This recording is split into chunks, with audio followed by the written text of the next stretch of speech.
Hello everyone, good morning. આજે છે મંગળવાર, તો સવારે પહેલાં મેં ચાય નાસ્તો કર્યો, પછી મેં બનાવ્યું પનીર લિફાફા। તો આ ન્યૂ વેરાયટી છે, મેં ફર્સ્ટ ટાઈમ ટ્રાય કરી અને આ હેલ્ધી પણ છે। તો જેની નાસ્તામાં આ આપીશ। તો પનીર લિફાફા તૈયાર છે। તો હું મિની વ્લોગ બનાવવાની ટ્રાય કરું છું। મિની વ્લોગ તમને કેવા લાગે છે કમેન્ટ કરજો। તો જેનીસનું ટિફિન તૈયાર છે, જેનીસ જાય છે ઓફિસ। બાય।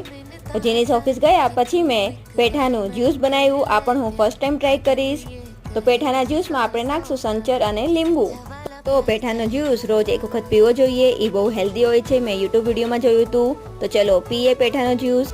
પેઠામાં જ્યુસમાં કાંઈ સ્વાદ ના હોય, આંખ બંધ કરીને પી જવાનું। પછી મેં લંચ કર્યું। લંચ કરીને મેં મારું ટિફિન પેક કર્યું, ઓફિસની તૈયારી। તો હવે હું બસની વેટ કરું છું। મારા સ્ટોપ પર હું ઉતરી ગઈ છું। પછી ઓફિસમાં જઈને કામ કર્યું, બ્રેકમાં પનીર લિફાફા ખાધું। હવે લોગ આઉટ ટાઈમ। પછી બસનો ઇંતજાર કર્યો, બસ આવી। પછી ઘરે પહોંચી, ઘરે મેં જમ્યું ભૂંગળા મરચાંનું શાક, રોટી। બાય।